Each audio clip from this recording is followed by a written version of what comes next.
to the show Buzia and I pay ye chamwa kwa by question koso kradi about DL 106.9 now and ayo bonim bosomino that to do me and some one film no and you know what so that be the 13th day of the month of March 2025 and I pay me chamwa kwaba Jumedia ya to the din send it Anidaso Wɔhɔ Obia. The breakfast show is airborne from now to 8 a.m. Yeah.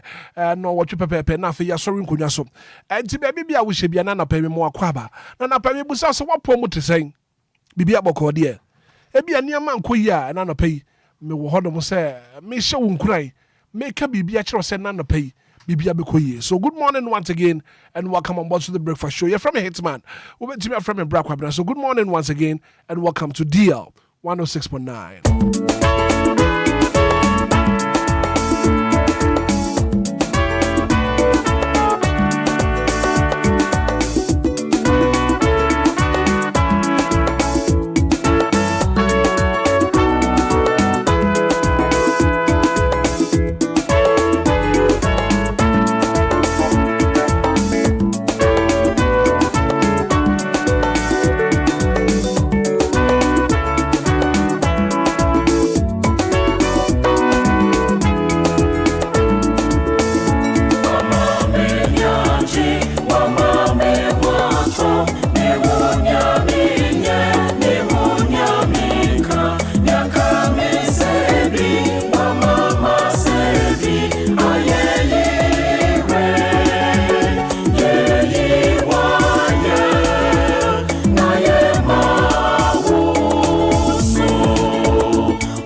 Banana na pay adanya go pass it.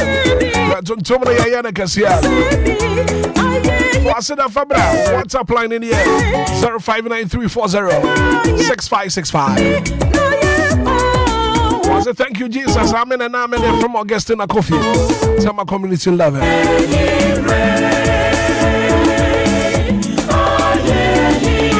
If you had the free time community 10, I'll pay what's what then you go pass it. I say Hitman, good morning. From a few Kunadu, I shall be what is our pillar? I'm in an army. Saturday free, so come on, I say Hitman, good morning. Thank you, Jesus.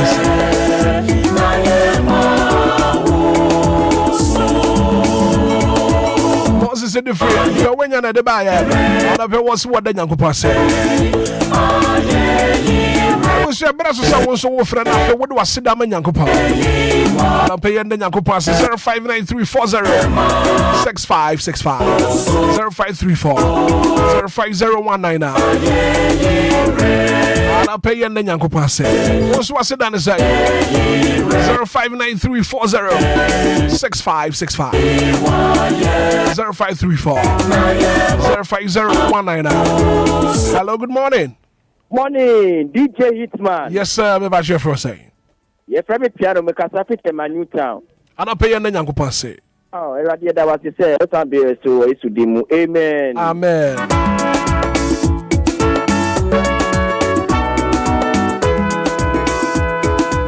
Zero 59340 6565. Hello, good morning. Good morning, Hitman. Me ba chef for say. Hitman Pache family me kasa fra Kran town. Ana pay na Nyankopon say ma me lazy. Ano pen so ye de rade ase so aboye ho ban. Anadwo mu nyina ye da che se wufuo. Ye sorry no ba tampa ne sekita yemu. Ni din na nuonyam ne ntontom na ase nka na dum ti. Amen. Amen. Good morning. Good morning, Hitman. Yes, sir. Me ba chef for say. Richmond Dodo. Ana pay na Nyankopon say. Ana pay me da rade ase so ya. Shem sama de pa achime. Amen. Amen. Hello, good morning. Good morning, Hitman. Me ba chef for say. Bibi ama kwatwa me kasa fra tiama. Ama ana pay na Nyankopon say. Oh, ana pay ye de rade ase nga so next wa san ye no ade ni bi. O de ache ye nkwa fa say ye rade ase. Man. Nyankopon and cat won so. Good morning. Good morning, Hitman. Me ba chef for say.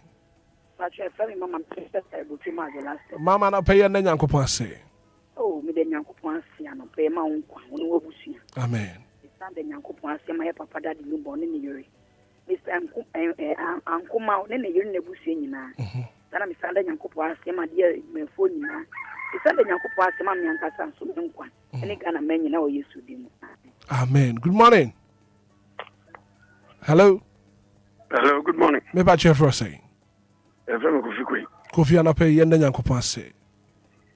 The Yamiasi, the Menso de Abedi, the Shamanda Bojim, what you did, Christiani. The Yamiasi was shame, but my men as well passing the Yamiasi. Amen. Amen. Me that say. Good morning. DJ. Yes, sir. Good morning. Me ba chef for say. Sako Deni. Ana pay na Nyankopon say sako. Sako Taba come to 11. Ye na Nyankopon say. Ye de Nyamiasi. Se wa hwe yen so. Ama anti atikaboni bia. Moja die frisani wo yemu. Mi de Nyamiasi e ma me yere. Mi de Nyamiasi e ma me ma. Mi de Nyamiasi e ma DLFM fu nyina. Any daddy Lumba. Amen. Amen. Good morning. Good morning, Hitman. Me ba chef for say. Dixon Bada Kwekuji Drubam, Casafi de Crew. Ana pay na Nyankopon say. That's Yakunya Diamam. And a pencil with that. Pidiam po Yankopon Bassa Yadom, Medanasi, Edanasi, and maybe as mine, or Mangana, or Mampen and Abu Afumina, Danas Mebusia, Medanasi, Emma Kofala by Daddy Lumba, Medanasi, Emma DLFM, my Fumina Hitman Okan. Amen. Amen. Good morning. Morning. Me ba chef for say. But your family is in Facebook Betty. Lizzie ana pay na Nyankopon say. Me de radiasi, se nenso. We bie ye wamaye hu ni han fefe no aye ye nka ne din ntontom ka ne din ye dana se woni oma bebre a wa ya maye maye busia ye da nyame ase ba ma dia edwumayefo nyina nyame nka mo. Amen. Amen.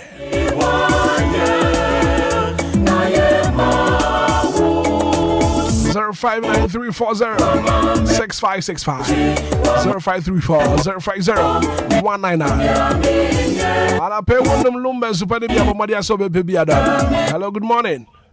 Iya majio. Me ba cho your frost o kase free himfa.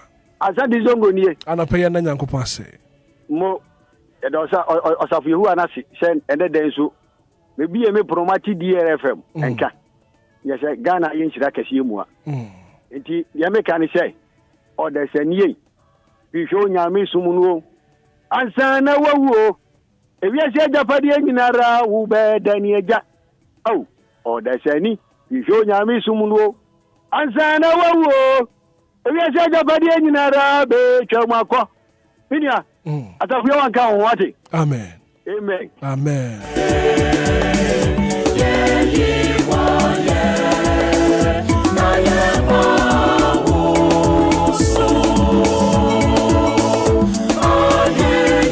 It's 29 minutes after 6 a.m. here. 0593406565. Lumba supernatural mineral water. Ensure you come out. Just get a grip of a chop, maybe a top, do a trap. From 240555 274 757. Lumba supernatural mineral water.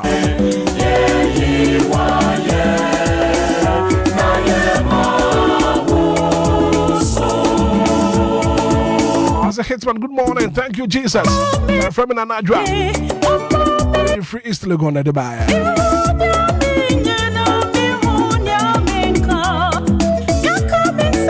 Good morning, Hitman. I thank God for my life and that of my family. That's why we missed the evening program. I was one, yes, Zigibi was one. That was some correct. I don't know why they're different the way you're at the buyer.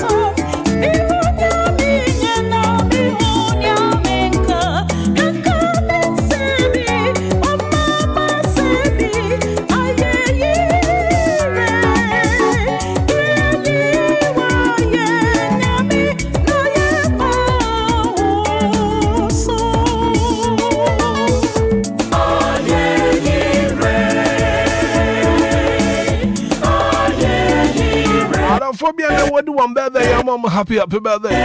Happy birthday, come on, Patrick. Sit down, your birthday, happy birthday, going out to you, Patrick. George William Dixon. And their birthday, happy birthday, and confirm. Happy birthday, Cassia Pa. And come on, and now much today. To Nickers here. They are much the birthday. Happy birthday and come on, and now much. Happy birthday, going out to your match today. Yeah, for your birthday, happy birthday and confirm.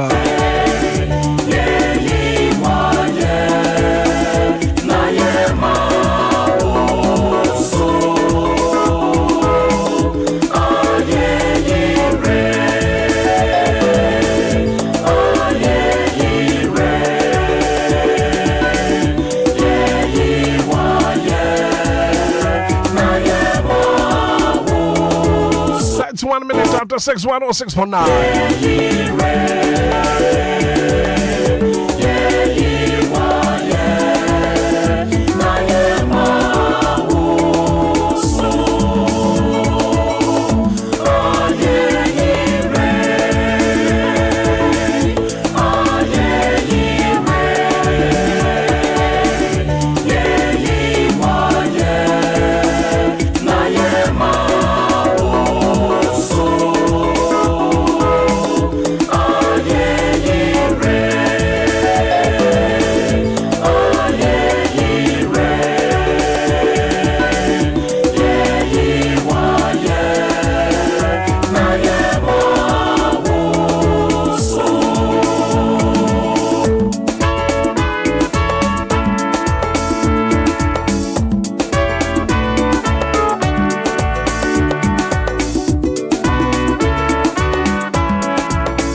Quick commercial break.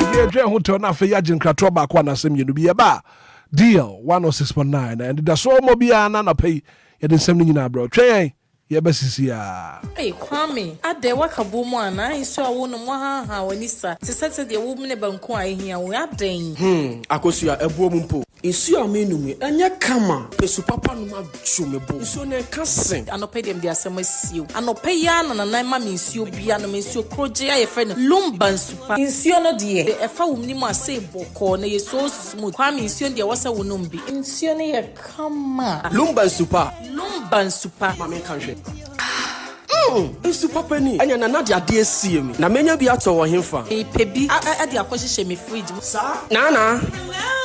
Pa, mame said the akosia canon the saint my bush afford the mama musu papa a lumba and super in suaba a drama so any asset to akra they say adofo mu nyina no an obi etu akoton ododo na na fie mu a ye no mu a chese bibia dem come Aquala Production and Trading Limited and abomadi aboa no e de breye yo nsuo nie nsuo ale lumba en super sane adofo no musu pebi etu a abra akosia ebo mama ne say opebi akoma ne nua be ya o we chire hoyi the saint on be friend number C 026398380 and I say 05407851010 me pacho open lumba en super ehu ensem bia dia betinya koye website e www.lumbainsuper.com obenya eho akade nyina e wo ho Lumba in Super natural mineral water get a grip that super brain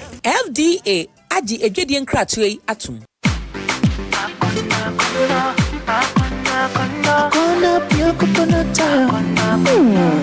Ejani ne hwamse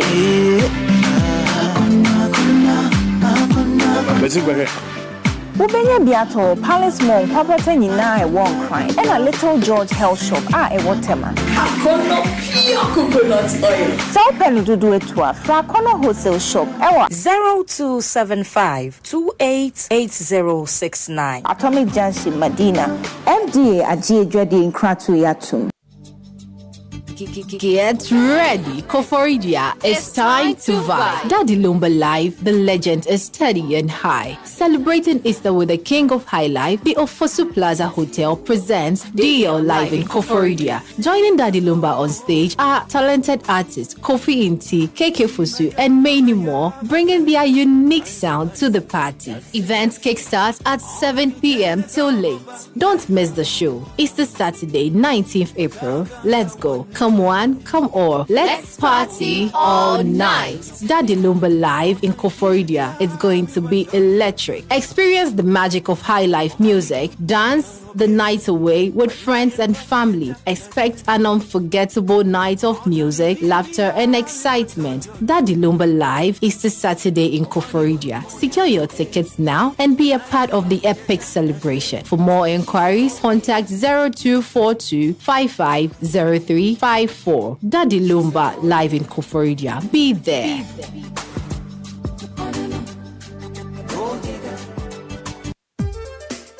Koforidia, are you ready? Yeah! Easter Saturday, Daddy Lumba Live, ewo Koforidia, the Ofosu Plaza Hotel. Ehona action ni nyina wo. Enti wo di anesa wo to tickets na fe yene Daddy Lumba. Ashiabom Easter Saturday. Time is 7 p.m. sharp. Enye Daddy Lumba nko na performance na dwono. KK Fosu, Kofinti, enye anyom to fo kukudam bebre. Enti pe wo dancing shoe, naji wo ticket. Ni ye hyem wo the Ofosu Plaza Hotel. Koforidia. Enti akontan kanche rakia se, anadwi die, sesumia kasa, ebeye suje, ewo di Ofosu Plaza Hotel. Esanse Easter Saturday. Abewa ha. Uprencheche mu bi afre 0242 550 354. Daddy Lumba Live in Koforidia. Da ye share ho.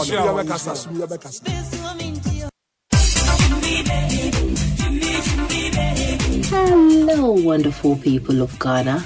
I bring you good news from the hub of DL Events Limited. Are you looking for an iconic legend to grace your events? Then look no further. Daddy Lumba, the one and only, is ready to perform. With his smooth voice and captivating stage presence, he will leave your audience in awe. From corporate events to weddings and parties, he will get the crowd moving. His music is a blend of high life, Afrobeat, contemporary styles appealing to all ages. Don't miss out this opportunity to make your event an unforgettable one. Book Daddy Lumba today and let the magic begin. For more enquiries, kindly call us on 0579 284181 or 0574 986818.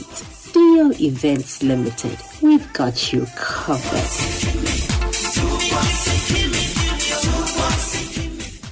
Right, so 38 minutes after 6 a.m. here. Still to come on the show. Major stories making headlines this morning in the national dailies. My brother will be seated. So maybe better than say nothing. Yeah, then something in our brother. And we're streaming live on our Facebook page. Okay, Facebook page in the SWA. Anidaso Wɔhɔ the honoma and some no so bet me the adventure at the banana pay, but they can catch us a woman musuanum Lumba and super natural mineral water. In so you come up your friend Lumba and super natural mineral water. Just get a grip, since in so unoma abuju super from Penifana fe won so one sa and count ye Lumba and super natural mineral water from Penifo was 055 274 757 0555 274 757. Lumba in super natural mineral water. Ma sankabi na fe bibia enkoyi enfama 106.9 now. And I pay once for WhatsApp message ni na fabra 059 340 6565. Now coming up, major stories making headlines in the dailies. Ko wakrata no emoboso. My brother Sammy B Atenase.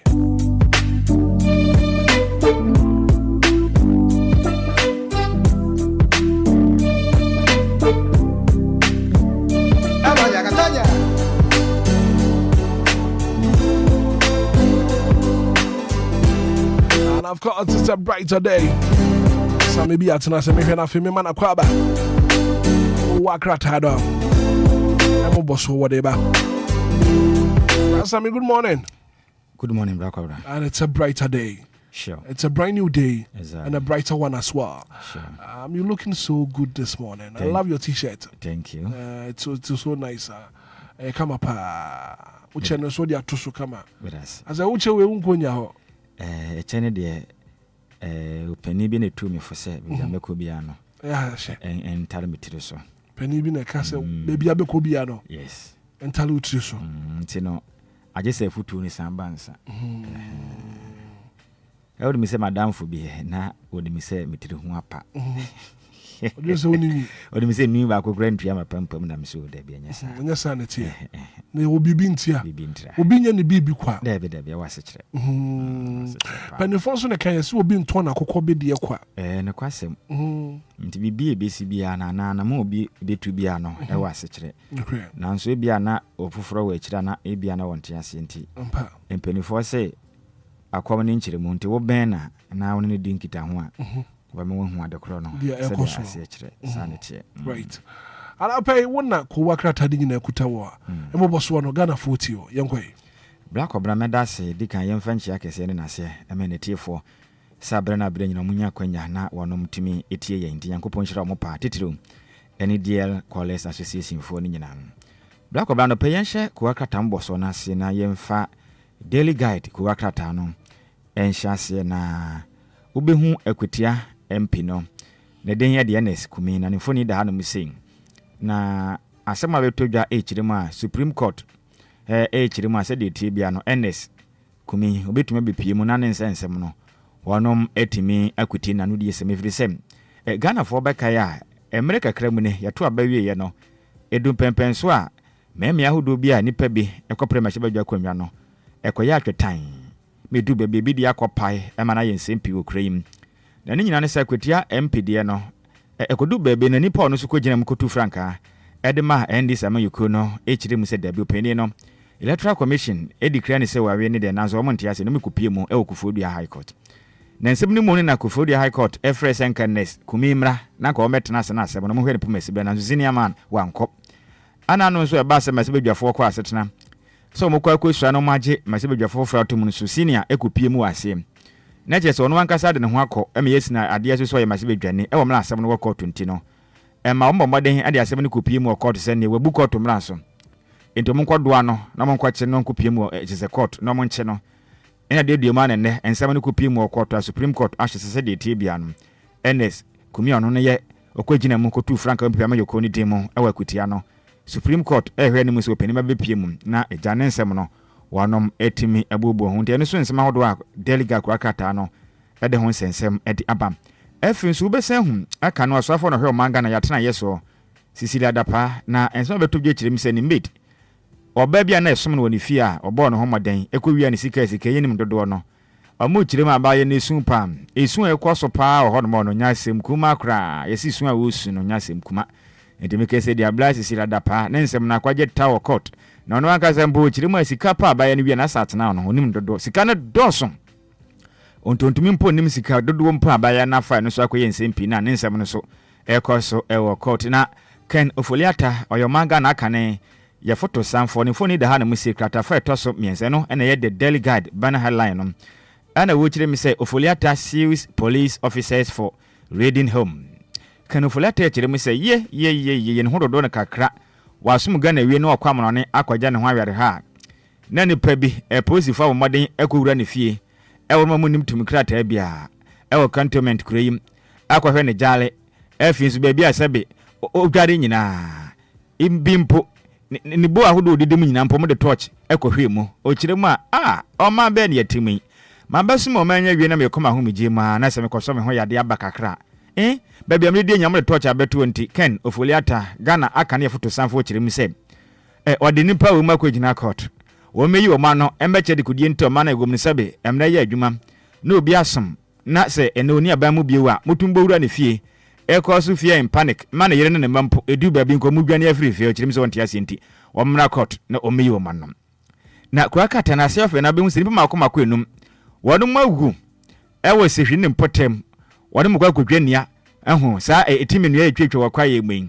we ya ten sa mentem ho asafa no mi nto kwa gidi akwajeta manipa 5 team keja wonu nyada etimi ahwere wonum enkwan bra kwa bra yanto aswem na nyankonko piemu ewo the new crusading guard kurakata no Ken Ofoliata ne sensem na da so da ha no mi se nani abrepa national security for no we see wo man semi akwaje tapa kurakata de ho sensem etimi ede aba amontensom na yanko piemu ewo eye the new crusading guard kurakata na mu na ba hu se GFA boss o mu kirim se CAF dwumadi ba ba hye ne nsa bi mani ajepa bimani ajepe bi so semse ye na pani we pa ya de Ghana football share ni say we pa de o man football ye mo sama na kwanya mu buo papa o mu adwa pa trems na keto krikumpo de ba ne se ne yetuma na kwanya sa manfo buo afu po ebinim so kasa se we se de ekwe de enko nka ne kram ene so wonsensem no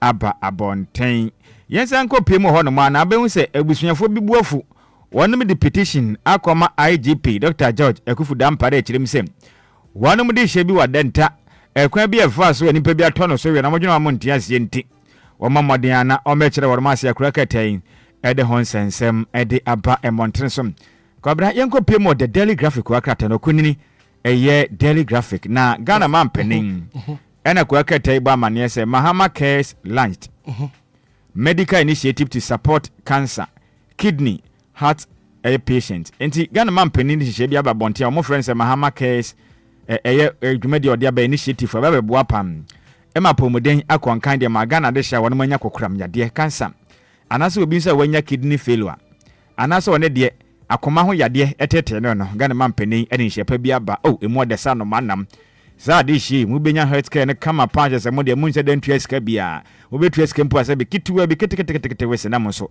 ade sha hodo a madin sensem efa kokram ene afi nso yasa okokram mu anase ene ukidini no ohawa hodo ne nema hodo a efo akoma ho no nyina na beboa ma so apomuden no ne ma konkanya ene so Ghana mampani ede ba ya kuwakrata Daily Graphic ede ho amanebo ede aba emontenso na yanko piemu akrata fa toso edimienu no mbisem say what is the budget for you ombise na budget eba bonten no Ghana ni onso wotena so na dwendwen ho hu ni sane de wo fie na betimi akire budget na eba ya no so wotena so bobu ho a ekosen enu ana betimi aka ho nsensem yanko piemu de inquisitor kuwakrata no now almost the evil and wicked OSP staff in mischief leak high profile meeting omo kirem se OSP pam na sanema bia kokoso ne ade na nansen de wo kire de ehho ayensem pia be ho na yetena se ne yekoni se ne yeba ne sam chense ho nsem no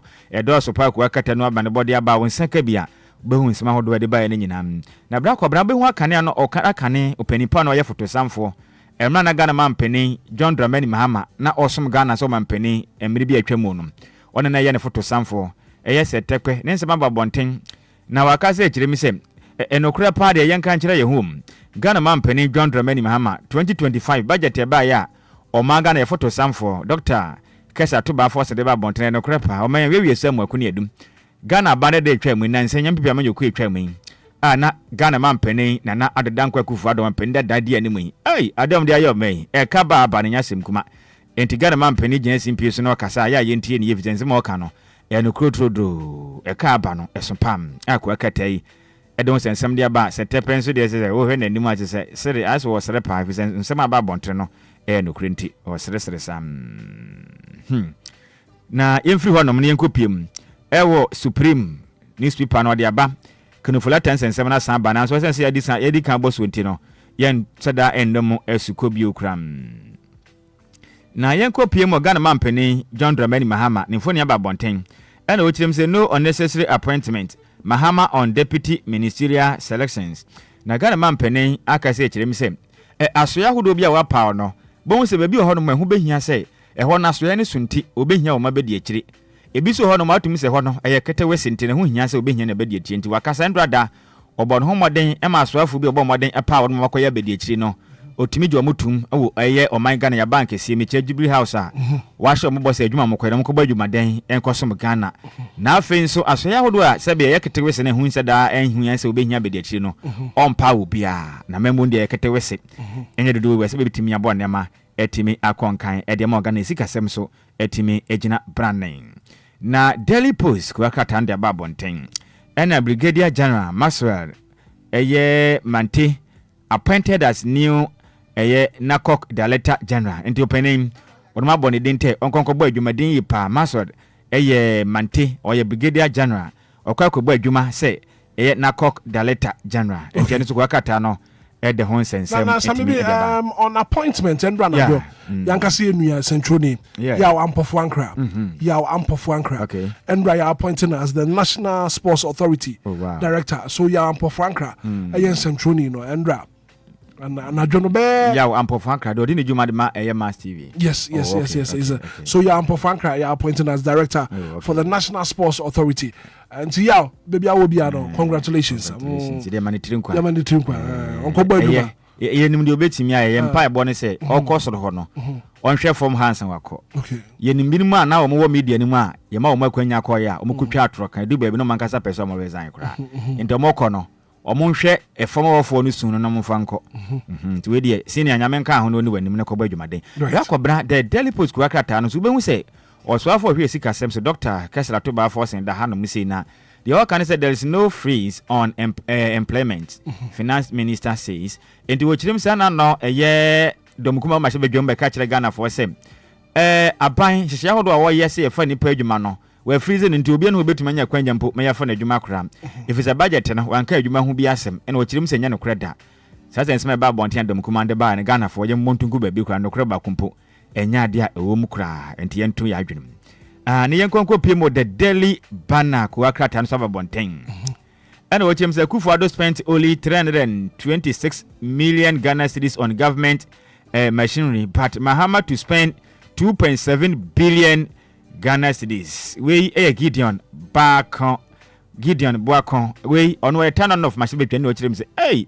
wo hwe Ghana man peninda dan na dan Kufuado sika obo moden yusu ye e wona so ye wona mana ye kuma bi 326 million pe nanso Ghana man penny de 2.7 billion ana obetumi de diguma na so ya we de editwam kra ha dwenye pa na minority vows to resist good board omu kirem se sa good board na aban de ba no omo ntiase ne ntiase chena da greedy bastard won be disika be disika ngabum botomto mo mpene na mprechina ko akratai the banner the Daily Banner ko akrata no the honsem the aba appointing the New Republic ono so akasa na be hu akane Ghana sika photo sam for Dr. Mohammed Amin Adam ni phone da hanu musim ana omu kire mi say Amin U10 caught in gamble tax dodge ko akatai eba manesa ana no na nansa o ma Ghana ye photo sam for kupi ma shebe dwoma o de o ma Ghana akwa homa sika ehun sensem kotu dwa e fine film pem yenu ne eduonu enugbo no Obakaya Blakobra eye akane omanga na photo sam for Dr. Mohammed Anim Adam anta be catch the Ghana for say betting tax no oma implement into omanye ka prempo ene ese omoka say ye ne ho apase ta mamrika odimrika pa wa sha say patch office ensem na okokan na nokure nim if it's a betting tax ne sika pa banda da na jirigu mbotom a Ghana for kasa say yansa da hu so mfa so na ha dwen yi panti waja tum say betting tax na de omoje ya Ghana for we de nature wadai ebeya momfa nche ne kra na no kokotwea wayemfo so apant Ghana fo momfa nche na ko akete de ho sensem etimi ede aba emontene som Black Obra kopiem di Metro Lens ko akata ne de apa na mu kirem say National Health Insurance Authority for boss no mani age amukirem say Ghana map nei Bema Oboada John Dramedy Mahama 9.93 billion Ghana cedis amode aba shemu pa ne de ye o mampeni yenye udeni uye bue Mahama yenye udeni uye bue obi ba Mahama fa hu nyina to fom yebezu Jesu amawo obi ba Mahama fa hu nyina to fom yebezu Jesu amawo Black Obra nim say akane no na akurase ye ko bobo na se wunim na hye godi a me katreo dada no aba momo me na dada no de guess a ubenya no krum hon na National Health Insurance Authority for him say Ghana Mahama de wa ye die aba onfa na wonsese fo na tade na ye fiam mombesi fi say 9.93 billion Ghana cedis odi bewure mu no I more the sad manam it the Ghana man penny which way ni na National Health Insurance Authority when your new boss na National Health Insurance Authority honom enkomo bebre honom a some be ye bedi san kobo no okay komo ho pa and I know that na won kasamafo ba fie hanom a wo be ka se yade bi wo honom a health insurance e cover but ye hwe mu ayenso ye ne se ase ntumi cover entumi cover na san komo no ye be hwe ne ate afiri honom okay Black Obra yen kopiem wo the hawk ko akrata nom na ode aba na o se gutafo mpanifo ede abasobo kese ede magana mampani sa hansu ko be ya onye ne hu fie so man kase besine ntade ne nyina ne se wo hwe to ahodo a ekoye ekoto bekuma o de beto Ghana de hye bi omya dwadifo so no abanda da ne beto o so na ha adwen ne Ghana mampani wo hwe budget o de ba ye na wetwetwa oba betwetwa bi mu abeboa ma dwadifo no so wonom ho etimi ahara wo ma mo kirim so moda na sepa ene adwumaden a wabo ede ama adwadifo sanso na NDC curse ye levy betting tax ene ade o mo kirim se MPP in panic mood na ko akata ye kirim se obaka ya Ghana mampani na dango akufuado eto ahodo de ba ye eye ye levy electronic transaction levy and afin so betting tax Ghana ni 100 day Champions League course mo mu di bie na nka ja 10% na nka abanya te na koblane abanya faka prama no investment o ye yes ye dina e kire den odi bi so na aban eso de pechi oji mu ohamu gichemu edu na Ghana mampeni John Dramedy Mahama wo hwe eye my Ghana kwa homa basika o de ba bonten na wo fempem ye no de nunu mu na photo sanfo chim so betwitwa ni nyina mu nti o mo kire mu a wo hwe akane Ghana banya eni mpiamanyoku na wonu meyam hwehwe o mo pa free so ma ba na de ba ye ne be bonto mpo asema na Dr. Alhaji Mahmoud Bawumia 2 franka edi ma mpiamanyoku na montre so bonto aka kire Ghana fo so obampo anka na ba no obetwitwa ni nyina mu ena Ghana de fo aka kire ne se hey Dr. Mahmoud Bawumia wa ban teso aban mu ana mu bu oman enti mo twan bi osi yento a mama se mo twetwe mu an sente mo moden e de red card e de kire na wanya konwa na nisom ena Ghana fo bi kase na ko akata ba bande ase se kase de MPP amanyoku we de esuma durumo efri se betting tax na ni se betwam ti da ben na mbanya akwanya besum Ghana bio endo mo kiri ma MPP amanyoku so ma hwe ni ya oso no beden wure mu ache awenwura saa ento mo modern na montena se boko se de ekọ no omo nkwa da esen mu pam akro akata yi ede ho sensem ede aba amontene som yenkopye wo de break akrata nom na no so de aba o kirem se NDC supporters accused a year Babin of interfering in DCE selection. Na over Ghana ma machine juma chairman right honorable Kings for Suma na Babin and no na nso be kai emra na ma no edu omofa hodi da na wakase no chirem se wo hwe Ghana ma mpani John Dramedy Mahama mpa wa power cabinet no cabinet o pa no enipa ma akoma kutunkro 19 members na so ema mienu pe enawum na Ghana for back e mo ko modern kwa asetan ma se bedwafo hye mra o makofa eye affirmative action be ne dia ba said o na ye bu ne ma madodo na ntiminya kwanya enkosom bi na so ba ne se na Ghana ma mpani hye e bo se anya hwempo no e ma no mo ha mugitemu aduasa benya kwanya kwa kosom e wo na mamum na so ko pa cabinet members ne bia eye emu mienu pe enya kwanya kosom ya emu mako dunson 19 nyina ye mema Ghana man pani wanye ne ye kuro kananum pa ɛna wasan kyerɛ me sɛ wohwɛ DCE mensini krache na ɔno so ɔka ho nsɛm sɛ ehu bɛnyɛ sɛ Ghana man pani me ba mmɔden ayɛ hyehyɛ pa na boa na ma dodo na nya kwanya akɔso ani si supporters ne bɛkyerɛ me sɛ ei mase badwuma kya me hene ratwa na bo case for suma na baben ene wona bɛkyerɛ de aboso me ne nyɛ wona bɛkyerɛ Ghana man pani John Dramani Mahama de ɔnya na ne sɛnti ɔmu kyerɛ me sɛ sansan ma hodo a mase badwa kya me ne bɛka ne de ɔpɛ sɛ oyi mfiri wansi Mahama ne selection e de ma DC ne sɛnti ɔntwe ne fanfiri ho kora ɔno de ne de ne sɛ ɔnkɔhyɛ mna na pastor bɛkyerɛ Ghana man pani de ɔnya de a airtime ɔmonte ase kora nti mebu na dwa kyitafo ne sɛ ɔmonte ase nti baben ɛbɛyɛ bɔmɔde ande tena ase bu adwuma sɛ mase badwani na pa sɛ wobɛkyerɛ Ghana man pani de ɔnya de ɛnya de a wɔn bɛpene kwakwa katai ɛde ho ɛnsɛnsɛm ɛde aba ɛmontene som na bra kɔma the business analyst kwakwa katai de aba ɛna wɔn mu kyerɛ mu sɛ there be emu yenko pin mo the Delhi search kwakwa katai ne mum or say President Mahama chases out Registrar General o kyerɛ mu sɛ ɔma broken ne kura sɛ adwuma de ɔma ne kwama ne kwankwaso bi okura ɛno so ayɛ nsɛnsɛm pa ye ma me na so ayɛ hwe na menim de nti na onya akonya no nto no wonkɔ jima ma mo yeso kwa adwuma na ɔma broken sɛ me mpirima ne nkwasa ɔma kan still na am sɛ kwa na ɔpɛ so konti kwa kata na kyerɛ mu sɛ de tie bia no Ghana man pani kyerɛ mu sɛ ɔma ne kwama ne nkɔyɛ adwuma Registrar General nti ɛno so yɛ hwɛ sɛ de sunsu ade bɔ hen ba bɛto nti no Ghana fo nkɔ tobi na mo nkenka no mu de akɔso kwa kata ne nyina mu to ba kɔbna bɛgyina wei so na kwa kata mo bɔ so ne de ne nyina etimi edi asi na enkyia kɛse nkɔma masafo ma ne nyina the Church of Pentecost Cantonment Assembly Woodford ma de so ne kanehia lia bɛkyia mu nyina no pɛ okay right so maybe an pay me that say but men ko an pay ending komo kakra na komo me pese yeti free ho no no and chair and after the finance minister Dr. Kessel Atoforsen okay I call the Parliament of Ghana na bill sa wakasa ban be ye free ho no no bakwa e ho nsem akoye dija wo krom ha e the betting tax now I want to find out from you some be betting tax na ebo my Ghana and asem my Ghana. Now, Dr. Edward Jambra, a commissioner, Domestic Tax Revenue Division, our Ghana Revenue Authority. Asama papa you can say, Busumi biya sika na wa my Ghana, enya from the betting tax in the mono. Busumi biya mo,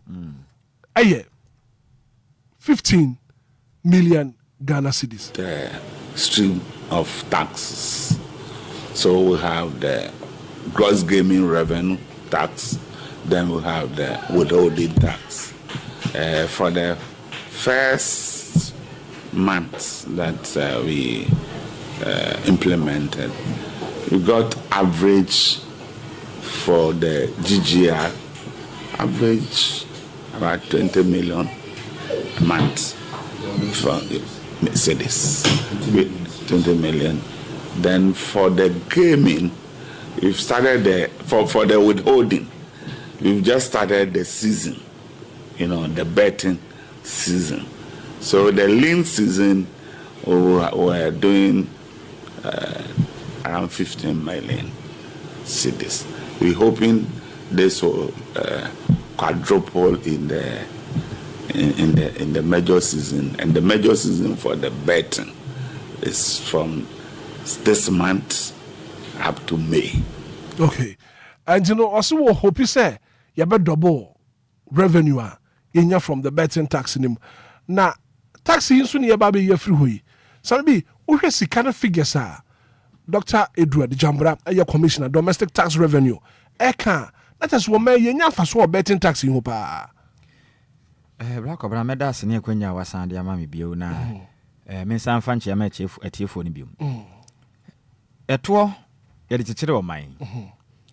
Na oman bia ontua to no oman mpuntuo ekechi ena ade abako a yemisa ye ho se eba ne sen ena omanfo no ekasa se tuo bi ho no ma ye pese omanpeni John Dramani Mahama ontweman ne ye ho ntoye no yebisa ye ho se die ntra ena ye kasa despite sika ye nya free mu no say 15 million Ghana cedis a o say ye sen yearly every month bia bosum bia 15 million Ghana cedis and you to me enya e free bet and no cramp no abra seasons no bi matches no bi ho no ma e ko break no but full season e share here dia o hope say be double cra be 20 million no matete adesha and this year trust tax ma wo man be lusu SK Yedi kan yembisa ye ho say saa eto na mpenifo de baaye no.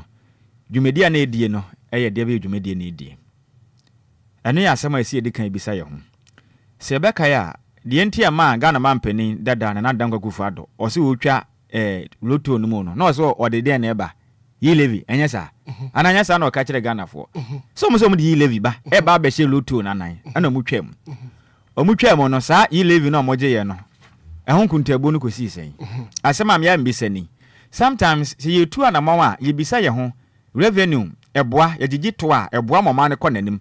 Ba sika na ye gye no aya atemamufo no ehunu so mfaso. Eno ne asema ye se ye bisa ye ho. Se ye ka se ye beje yi levi ni ya twa tobut no na se to no mu a ye twa to no mu no ni ye beje yi levi no elofrete ye Ghana fo nya so mfaso ana. Loto ne ye de ye den ye se ya kwan ana meboa. Akwan nanso we hu ba bia ye gito na kwan na nkasa ho na mo nyina tutu ana mfaso bia ne so nti levi no Ghana fo mpenifo be ka kire no ba beboa but ene kamia ye say ya kwan dodo na na asese ya yesu ehu so mfaso yi enti bi edu ba bia atumi hu se loto na moje ye so nkuntabuo no anya adwuma the next omanfo na expect sanke de be ye no omanfa anye ye hu so mfaso betting tax a ye gie no road map ne tesen hihye be no mde gu akwa mu de na oma achechire mu ema omanfo no anasa citizen ehu ni so okay betting tax na ye gie no ye je frɛ ma mutwa bet ne honom ye je ye no wahu se bet ne so ya gukwansie ana meboa Ghana ne ya gukwansie nyina se agu okrom a ɛse de ompɛ so obɛka no kra kyerɛ no ho ene football agu AFCON ye qualify ye free mi yankobi Morocco ye ntumi yanko meboa ye local league ena agu yi asat now Ghana Premier League ye ni headline sponsor bia kwatre kwa league na ebo no krom hanom sika ye je edi free betting honom ne nim se nka anya hwe kra no nka anya hwe udi enkwahye agukansie nim krampo na yemwa ye nya hwe mfa free honom efisu penifo antunya ma account wan kyerɛ se sika na ye tete no ebia ye de kwakɔ bia nwuma ɛkɔhye nwuma ma mebu na tuma nya dwuma bi ayenti no sika ye gye ye nkunkuntabu ne ni mfaso se na aba etutum se sika ne de penifo ne gye eboa nanso nkyeremu ne dwuma mu de sika ne de ne Ghana fo ahunu so mfaso asat now o man peni dada ana me dada na ntumi ambekire yen se betting tax na yeje ye no dwuma ye de ade ni enti o mama ne tena ho na mutumu se sabe sika ne de ye moje nanso mfaso bi anim e de ma o manfora na se nipa na wetu ato no na sabe wo betu ato na hu so mfaso de abono sabe nka ne ntaka na ma ne ho ofe na ntakra bone de afanyam kwatere kora eni se nipa ne betu ato e baji sika na ye nkyerechire ma nipa ne hu ade sika na de nipa ne ntua bi hunu se ye mfaso de enti ye bese nkyerechire mu ne hia se ye gi sika na momma timamufo no hunu se sika na ye gye ye no anamo se ne de atuo ne mpuntu se na de aba nipa na setrem na se momma kyerem nipa no be hunu sa afi sika na ye gye de na so faso bi amaso me ye nkyerechire mu na ma asat now covid tax so omoje ye covid tax omoje ye ene ho faso ahodo efrem no ne ba ye ne nyina asat now o man timi ankyere me ye hu adekode airport omodi sika na ye nkyerechirem ne koye si one time sa eto ba ko pe definitions bebre bepem ne eto ba ko yes definitions bebre sani yeti okrom ha ade ama Ghana for do na atuatua na yeti ye mo no eye sa de no omoje to no but omo nkyerechirem emanye hu adekode a omode aye eto na nka yetua ye nim senka omode be ye adwuma be ye mpunto be nimpa ne ye hu nsakira wa ya brabom nanso bo so mbaje tuo ne nyina be wie nimpa no ohunu hwi na setrem aho kire na odaso nam ene mabuna ya je tuo firi omo hoi enya nnwuma nyina na enkoso yi amafo nya dwuma nye ntituo na woje na me what's the sense of taking the tax ntimafo ahunu se tuo ne de sika ne ye but mfaso ne mane de enka be hu be hia se e betwam kra ni papa ne ba bia tena because wo bagine enya dwuma nye de so mfaso ne sei 106.9 FM 7 minutes after 7 Anidaso Obia no pay the breakfast show is on now some be an pay coffee joined by Coffee Taylor coffee so atena se na enkoma no pay me pese edi na ye di ne ye pa. Now, recent research by the DLFM morning show team yi say Ghana mebunu essay pa. Now, research I said between 24.9 to 76% of the youth use sundu bone. Tramadol. And then nanse fufuro bi aba your friend red. No. A potent opioid drug your friend red. And the youth tramadol use adoso. So wobema mebuno no obefa the streets of Ghana, Accra, Kumasi, Takra, the baby no. Tramadol.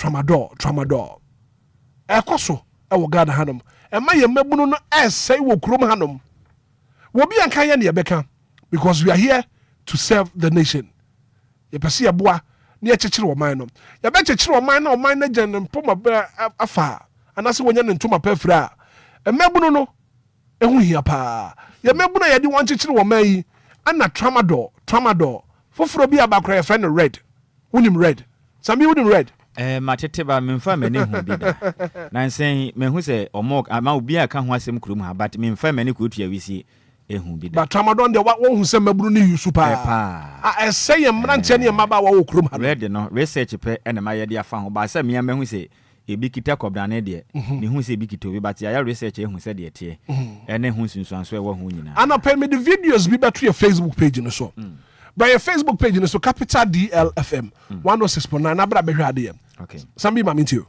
black obrade kan medase na yemisa ye ho se ye ka se drug abuse na ekire sei eno ne asem a edi kan se ebisa ye ho no ansa na obi edi aduro ebenum aduro dia kwa ne padua mu no wo a doctor fo nim die mu no ehu behia se enipa no obehia doctor's advice doctor ebe kire ne so simesi aduro we na ese wodnom de ko ni padua mu ansa wanom anase prescription wobekọ akọje wobekọ doctor ho no makọ cancer no akọ na prescribe aduro dia ma wo se aduro we na ese wodnom ebia yale eda wo so yi sabi aduro enya de ayo no keke aduro enya dokodoko de ayekoto ennom te sese bi obi akoto tofia otafra ho ye num aduro sa enti okọ akọ num aduro se ohunu se tibia be na wom yale be mpo na account ansa na watumi anom ho aduro so drug abuse when a drug is used for a different purpose than intended or in excessive amount enti aduro no yakasa drug abuse na eno no one ebi eto aduro no na wanom ewo mra doctor ni bia nkyere ne se bia wa ha na ya wo ya nti ya na aka wo no eduro se na esa wonom na dutu ya de na se ana se enipa no num aduro no ma na boro so bi mpa na doctor kra kyere ne se aduro we nanom e bia uti ne pawo enti koto painkiller we ba de nipa no nom ye no ohun se doctor na kyere nso mfa baako na nso onom baako no ohun se still na ti ya na nkwanti efiri wo kondi onom no 55 afi na aduro no be ka ne se drug abuse wanom no moro so wonum aduro no amfa kwan paso anom no anase wonom manaboro so ene ye kan say drug abuse nti de dikani black obra ya kire mu ahunu ni say no yensa misa ye ho say what are the causes of drug abuse dian ene kofa sa enubone enom edeba anase obi num anon eduro ewo kwati kwan so ye misa ye ho edikan accessibility kwa be ni fafa so ense ka eduro na oto ene ade baako yewo pharmacy council okroma wombotaye a omudie ene aban ene Ghana mpanifo no wombotaye ese omudie efa ho ene sen ewo ho kwan se obi aton aduro okrom ha na eno yasema yebisa ye ho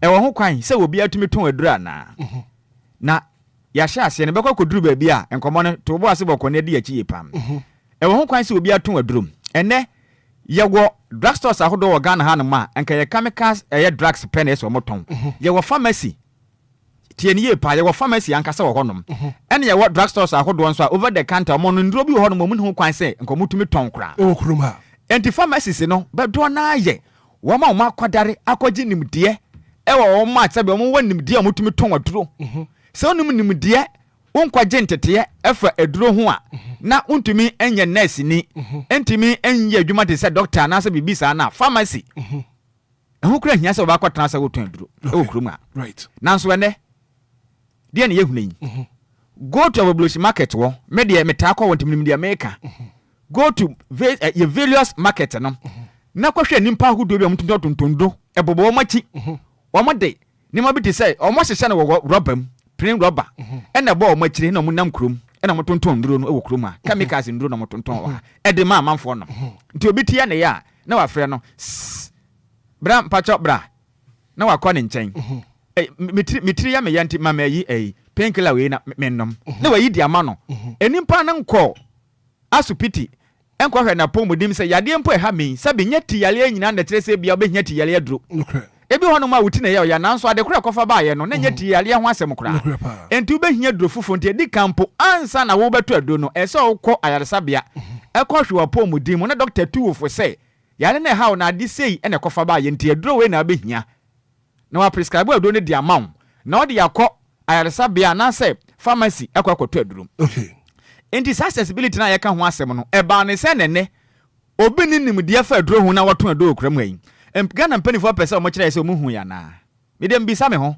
o mu hu ya na e na wokọ Accra Central ene mmea me ahodo bebe ni yedwam a amanfo di no ne nam krom a mo ton ne keke yatika ma hwede de amanfo yegu yeso okam wa fruit roski wa fruit trotra wo kokuma se takra de mmea ahodo bi no obi di adura begina kam obo hu daguro oni license oni tumi krata bia na oton adanse ehunu na amanfo di fa ho ado anto bia na obehu me na kire da foforo ye me say ye ho na oton wakamu na ye ton wakamu ayese Ghana mpanifo ne hu ye sa drug abuse ni nya na hyase o bakobna sa drug abuse ni nya na hyase e hyase nya ne na ma na yetimu no aye nhwe han me makan de bia da se ye de nipa na ye experiment e wo Ghana ha nipa enkwa na de experiment e hyase ye ne ayese sumina suja ya kan na se bia do atrapo emebu no hyase se munum ndo bane wo krom ha nya ne na hyase wo baabi nipa to aduro kwati kwan ya yanka ho asem na ebedu de ye dri ye mi say ye ho se sa nduro ahodo na amanfo tonton no ahefa no munya to no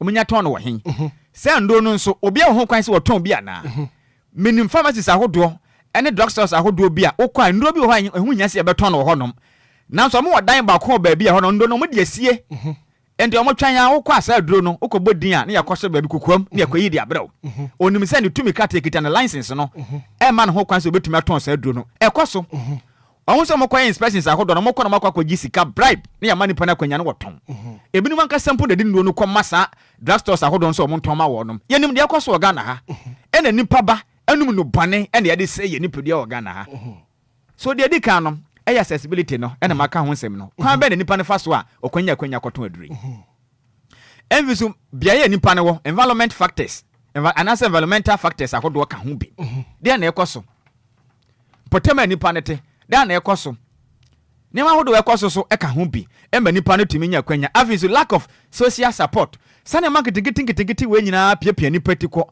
emba ne ma ahodo bi anse nka nipa de ne ho kowura mu no na ode ne ho akowura mu causes de na ekofa ba enipa ne te ho no ma ye hye ase wone Ghana nwumtofo dodo na ahyase etumi num ndo bane e we stage krom ha me yehu bebo a yehu da ne ye twi wisie wo platform so stage na koba ne twi wisie tum na fita na otwi wisie sa ne ye boye nsem sa meburu no so omusua na mebo a omusua ne kura ye nka nkyere ye ho sabi obi tonwuma ne gya ne senti onum ndo bane a eye sa kekenti ne ye moye nsem manana we've been entertaining some certain things to Okron Hanuma. And no can be the idea. So too much. Also, comfort quad, ya can ask my 200. And I'm a boy. There be entertainment pandit, Nasa Moka Wasem. I shall say, baby, never do be a day. DLFM 106. And I got an inum to me, or Tony Mano Num Bania as one yadi. Shemebunaba. Why when you try a Jessie a pumpum? One more year too.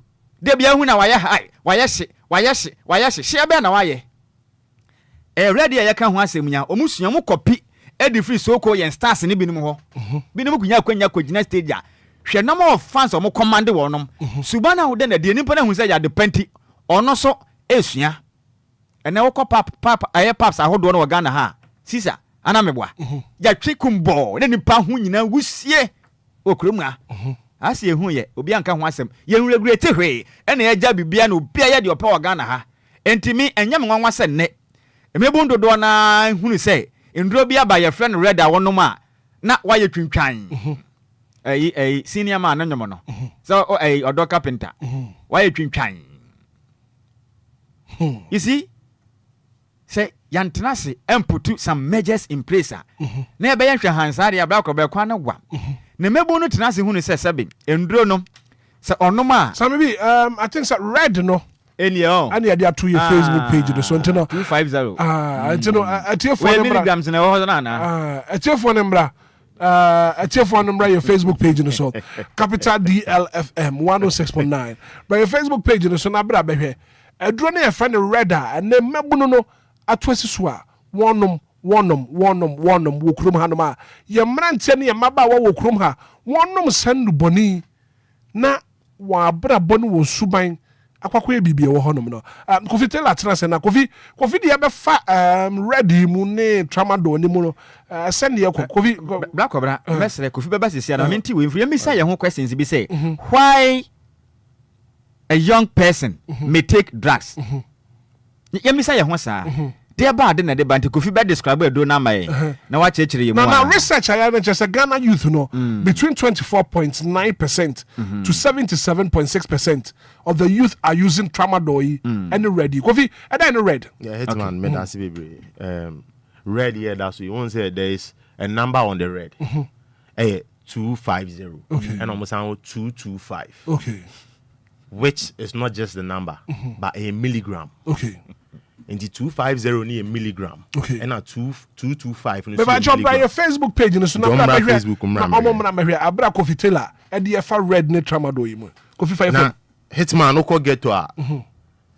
get to most of the time na ngasa no kona so koto sade we obeka so to red and 225 and 250 and the reason why into my friend red here then the color of the drug and a red and number na that's on a milligram now in Ghana no FDA approve these drugs according to me source and research I'm here Ghana Food and Drugs Authority and approve this drug but a Indian drug which it's been in our system for years now youth in use it and you know BBC MHC BBA who say no this drugs is free India and Aba and Ghana hankwa Nigeria Ivory Coast and Ghana these three countries and a high by other African countries in the use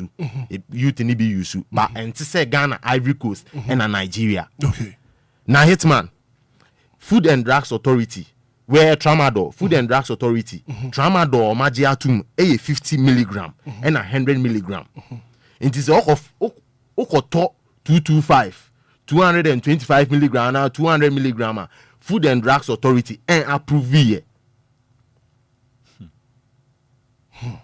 and I hear ton streets oko get to and no more ton because oko to a dealer and beka chero say e boa in sexual aspect say only oba da only oba nyanhie mu a ubetimi na da cha ahoma ntem ana say onuma ubenya ahoodin bi a ubetimi di abo adwuma inti Hitman ye ka bibi say nchire wa you try say ende me fan bebre de ende be den e be boa me eno na emo da no nti go say me the videos bi ama Omarion Okwabra kita wachi na wada so Omarion for some video no to so when I hear live on Facebook no ebe hu video a ekoso bra your Facebook page no so capital DLFM 106.9 abranti ya wada so wo didi but wada video wada because I catch any say onum 225 and I say ready ya obabo adwuma aye den ache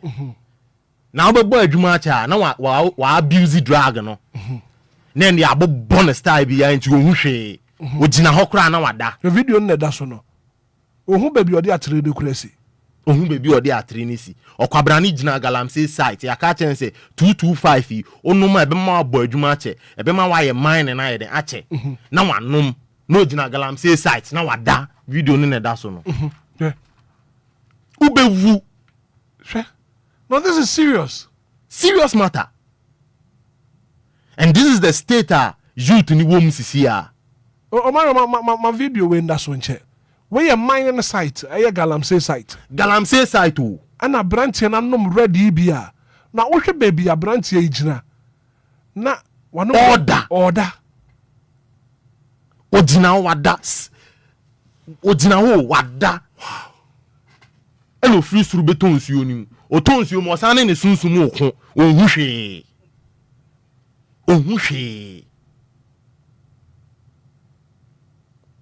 ba etie fon kan hu say tramadol 50 milligram no FDA agiatum a painkiller na eno na age say doctor ema prescription say pako na koto no mo tire o senia abede obenum nafa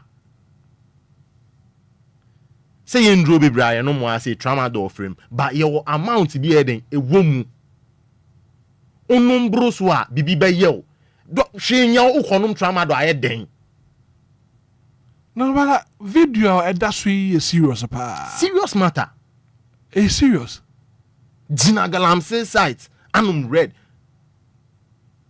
baku bi kura me try say me de be mu marion ba ema ogina otika na ti o o ma koye adwuma wi order kali bo break bo be free ato na wo vu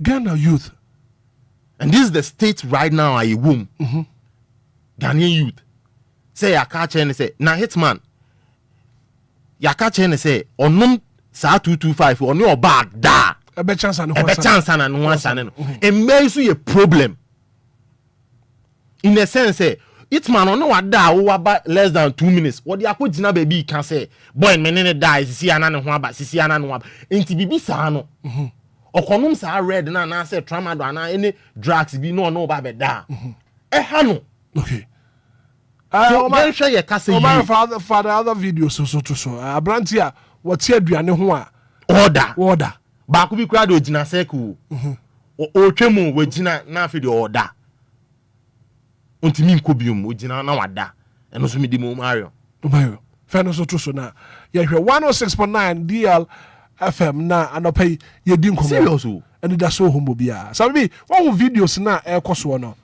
me dodo na de bra ko ba de meka ne se ansa no bi kura ba ko fa duro se wonom no eye botaye bi enti na odekotoye a wonom se de menu akofie de kan bobo biso ano eye yimisa ye ho dodo na pese omo num aduro na omo nya nsunsuanso bi wo mapo mu di ma na se bibi potinti na okoto aduro na opese wonom right enti one wo he mebunu na aba na ebunu ho no ma se wonya that type na untumi ne wo nante enti eno so wo peer influence ne so ka ho bi yenia mebunu agudie mu no e ka ho na de sa na mansunsuanso bo no peer pressure no eno so e ka ho bi pa ana bio enipa no num aduro no so a opa bibi pote se de bra ko fi ka ho asem no opese ohun bi ena aka ne kora wo hoi obi kura se woni onum aduro bi wo ho no ma obetumi asua de sa ana yenteda omokada na wanum aduro no se be ya onda ni nyina ka ho na ebedu bebe yadu sisi no sa ne ma ni nyina se na me bobo so dada no e ka ho na de ebedu bebe yadu sisi no ne ebisa na ho se sa na mo na yetuo no what are the consequences ehun sunsuanso de beba no ebi ye de ahe ebi na ya hye ase ye hu na akoban gya no watu ahwe yemfa ne sei sendo na ye no no sunsuanso de ba no video no da so da your page no so bra Facebook page no so DLFM 106.9 na bra be video no edi kan ye ne ukoye bus stop bia obehu ne se boys bi je nyina ho aye from bus stop boys a omo so load cars obia o fototo bia nim de amekan bra kwabra uduru ho ade na ya ohu no obehu se mebu ni gina ho no ma driver na obegina ho no mo no wo mate on ne ye adwuma na so boys we ene omo sene so mo no mo ye bookman wo Ghana ha omo no mo kire se driver ni na wo de ka na be su no wo person nya ni gina ho dada nyon na de ne be gina ho but all for car no ono sa boy na omanum no bone na waye ne ho basa na wo gina ho no mo no e ka kire mate ni se wa fa ni power ha de a sika sei na me hia se meje wo entina me ka ase kwa yetim se bia ase panin bia ni kurom ha empanifo no munimo they are aware of what is going on but it seems o mu hu ye obia boye mfita de kukurim na mo hwe yen mimi ni mate ni aboisi atwe na free ka mu asifo ma bu na pra no ewo saa de we hu ni nyina ye nubon hu sunsanso ni bi na ye kan right ebio kro no wa ekoso wa Ghana ha to ntwa akunkum awidi ekoso any rape child trafficking sunsanso na ni se yeka na wama mo ye authorities na mra ne se wo nsem no enhwe ma ne nya adwuma media ye hu ene mo ba mani ni ya bo no tuaku no ne yakunkum nipa kro no agodo ene mebu na ba ye to abawe de ne ye hu okrum ha wanyina sunsanso ni bi eno mo pesika koto se no boni ye ntegai empanifo ne nim they know what is going on but o ma ye o mani hwe basa ya hodo we ko da ben bra sabi se ni mpa adwene ye adwuma obetwaga e de ato ba bi se ho nhye hweja hodo ya hye ne krom ha officer hodo mebu ne hye ne krom ha up to now nipa sabi na adwene ye adwuma na nisi da ho na bibia ma na adwene mu obetuma pisa na mo we se nu bone na ekoso no eho aba ana aso a menum yenu ene yati die now Fafa joins the message you about also not only beating mate the drivers also now some security personnel are afraid of them too na sa bebere so numbi security personnel be so numbi okroma ebe numbi no kura na yam pese ye be kan kire ye ho bebere numbi bebere dia part bebere numbi hwe mese de yakwase no Ghana ho o ma no ete se kosua na bebere na nim se bia ade ba ko betumi abo o man no eye bia political instability se ye beko amanyofo hehe enya no kure enya no nko Ghana no ye ne ye bo man ba ye hu ye Ghana ni future o me say did you open no kure o man ye team no eni daache bia o man ni daache because empanimfo a ye de tumi ama wo no mo no obia tunadima jeje mu ena man obia ye de wo pe how come setimamuni anase o man ba betumi anu matu bane na ya de wo pe e wo kam ode ya de opa wo manyim kro no koso bibi akoso mperifo no pese o mo chese nema basa ya koso woni to munya hu hwe ya na what are the measures are they putting in place an ema no eto betwa okrum hanom right hwe nema basa ya koso ya man sini mu ya mantam ani meme ya hodo nema ya koso ma memfa ma wiye wo ha say economic impact o man ya timu no sanema we koso a low productivity be ya adwuma akoye okwakoye adwuma nye we na osu a wadai enti we say kofi afa na adwuma so o man ya adwuma kofi telati we now one funny thing about video we say o hwe video di pa o hwe ne nsa benkum ne nsa nifa I can see MPP flag and NDC flag that done nsa ni nyina o ni nyina o ni nyina so MPP colors done nsa na NDC so colors e done nsa ana o tie aduane ho a won hu ba bi kura wo tie aduane no me kofa ma memfa we ntwera memfa ma economic negative impact no yenhwe ni sei sa red na fa henfa ne ba Ghana se fa border no so ramboa right aha ida se be fa wiem se fa wiem po ba beduru airport sa odene ma ba ye hwem wo honom ana se be fa form so a e beduru border honom sabe eye den ene ndo no beduru Ghana ha another problem red no sanya nya ne Ghana ha ena FD fo so nyintomu ti eye den ne beduru ha se subuan bone ena de ba kon so akutia Ghana se sia for insecurity aya manyosem kankan na ye no ya sesa manyukoma enene ya do mu ebo ban wo Ghana oka obeka se mayenka and that is the saddest truth e wom no enimpa na do mu kwagina boda no so no tete be na ye de ma wonom I mean omo qualify so mbegina ho ana eno se asembesi bi say ho obi akọ de personal interest na ekọ obi anya kwanya so obeso mama na ne personal interest enipa ye de na kwagina so immigration officer custom officer on kwagina border no so nhwe se obi mfa de bone infri ho ma oman foforo so no de na ekọ so honom enti sam do ne ba na fa he ne ba ye se ye hu ba bia fa ba ye so enipa na ejina ho no mo da so wa adwuma ma yetu amoka mibisa wo omo wo hwa da so tu amoka na etu obi aka pepepe boso mesupu obi aji ni pi enti de amfa so na wo so se ye de oba kwagina border se wo ombo ban se ba ya de bone bi mfiri ho no ma na de bone na ba na nipa nda so wa adwuma the person is still at post so yetua na ka bo so me I mean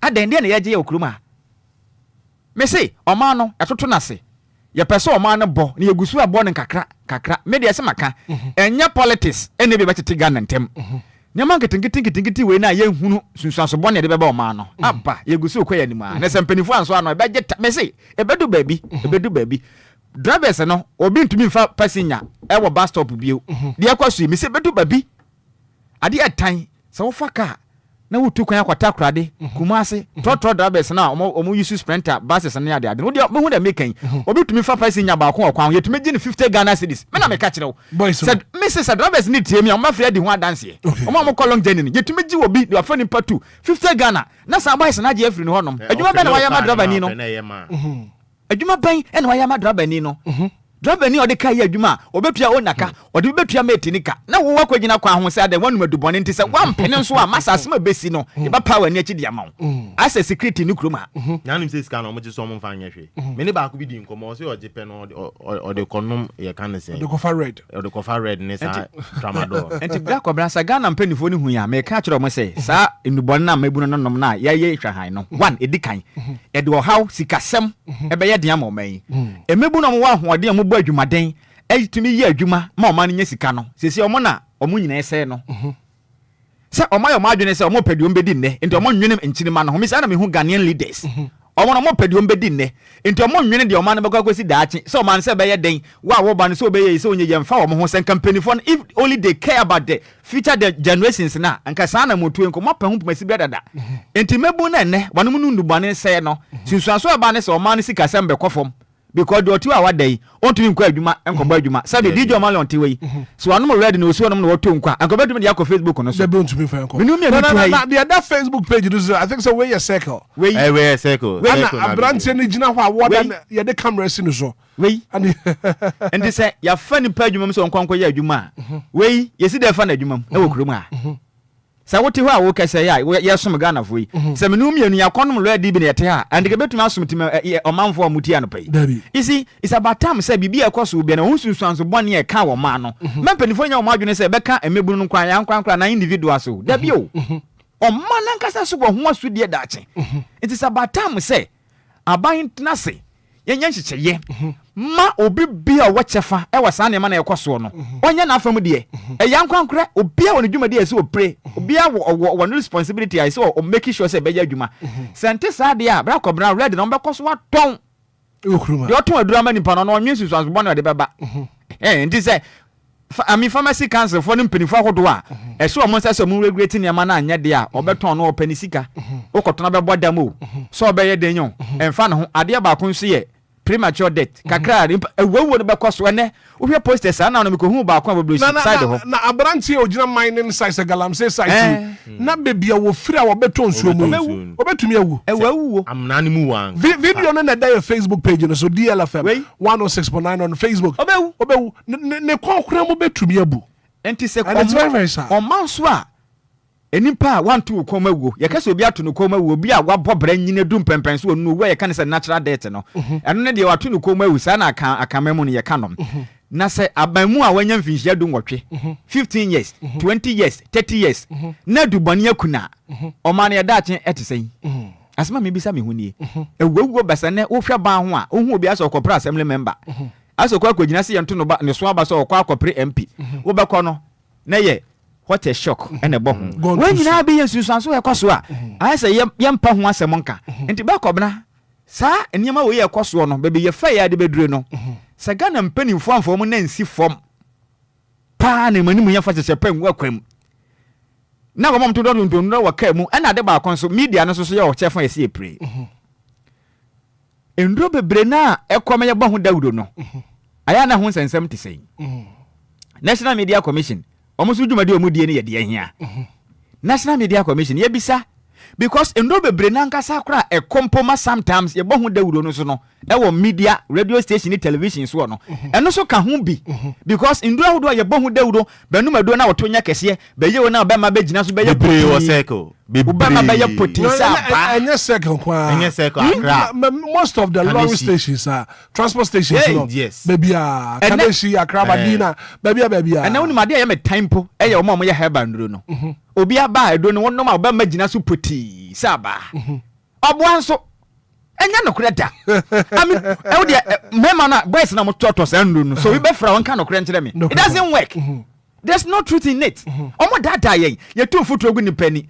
FDA Jen when we remove our own sense some more can drop back to miss higher debabo the old cruma ya ka will be ampa some and never do red no so no and never do red no se kobrani kwoto eduro se kofi kan na mai wonu obi da yankopon yansan mu ba ma ne oba da ka 5 minutes first half 5 minutes nanso ne kobrane se wonu oba na ba yes maduasa don hwede ba ko ni numa ne ho nto no wasa wade mbon so ani wompam ene ne nti ma ni bi ka ho last one me bra pini inshiraba kwadwo can be for these are musicians but no correct ready be trending na ejina okenet so asaka boys no omo onwum bi wa friend Sammy Reggie and a feature okenet exclaim slim kid and a city boy and okọ ball ready din wom and e ko yi in same way nyina the APA but my ba bontin abe patcho say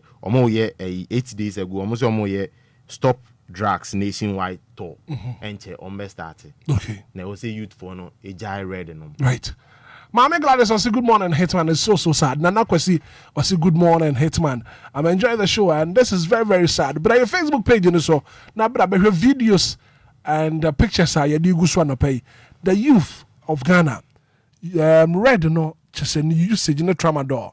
A Kosovo or my Ghana videos are yeah, so now Richard Ajima also Lord have mercy on the Ghanaian youth at this country, dear.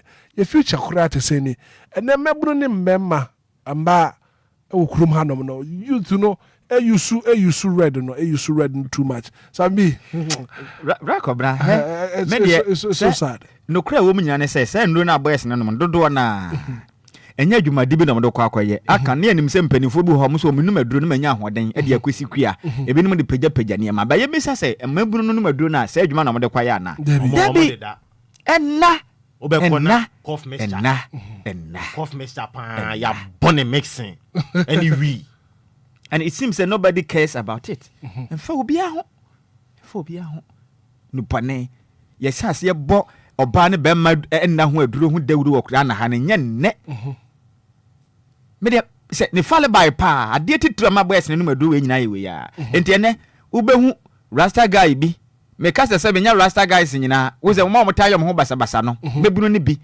na wanu aduro we bra kwabna se wonnim na wife efa wachi na so kofa sa boys we bia awale na gu I'm telling you one ne be dasa kofa red voice bia bebunu we bi eso girlfriend so one ne da bra ohun se we sabi amobrafo ni bi I'm telling you ohun se wasase ne wo bia because ade afa nani ase ne de wahunu no na dance ya wodie ne bra enti ne emaya ni bi yetumi buo mo wo empona twum se akum wo mo no eyesa susuanso ni bi adanse ni bi te say adanse ne say oba no betimi a kire say wo na nkasa na wusi wo ne sebe ohun sumfa so bia wonya because ayaseda watie no ene niam afa ne wedie mu no woman hu bi sada woman hu so yes yakobra wonim me say ebeka akra ne na manfo awade egu bebira awale ne egu emebu na motena wade ase mayabo wo ma ene maya ne bi mpra twum keke otena mayabo ne saa ku no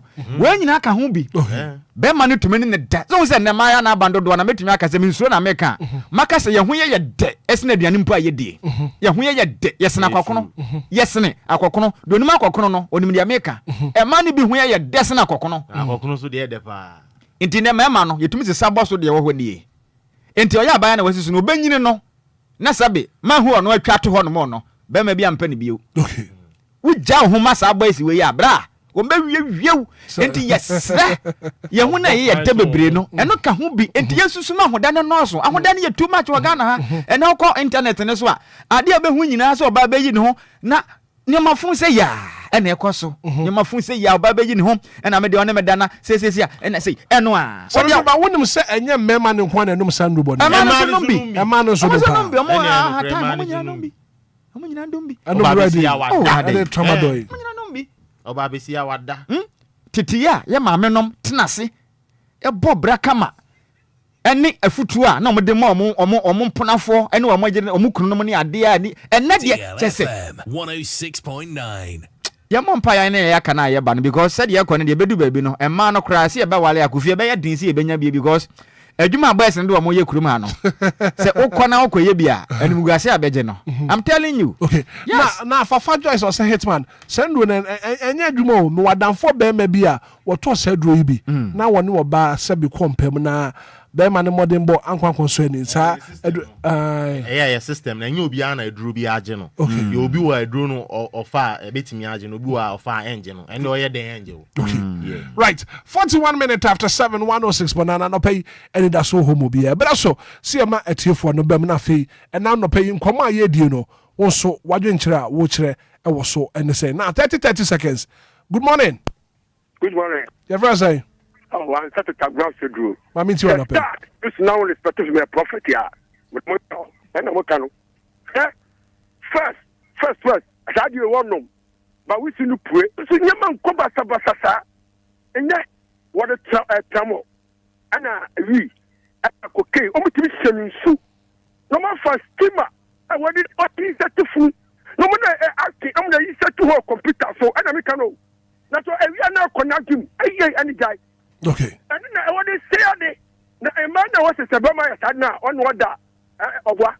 Emergency street na why. All the time man o ma just say where you come on hwe. Okay. Okay, all the time man enu frekwa na sane. But mama no one year saro. O ye ne boko Emma no sane. Mama one channel so. Mate, me that say 30 seconds. Good morning. DJ Hitman. Yes sir. Sako Deni. Sako ma minti what 30 seconds yanko. DJ Hitman.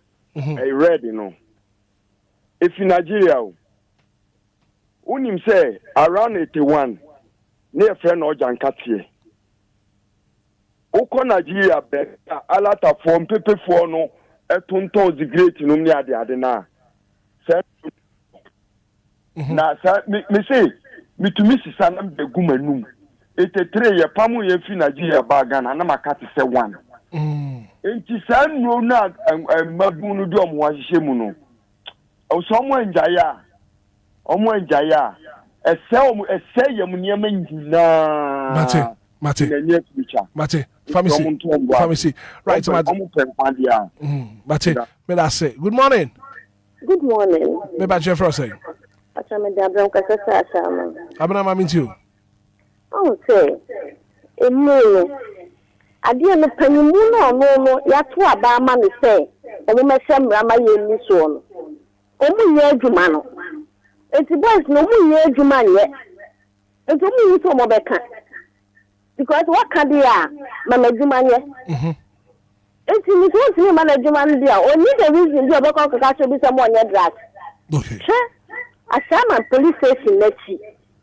Massa, and you may question your home. A Shaman police station, let's see.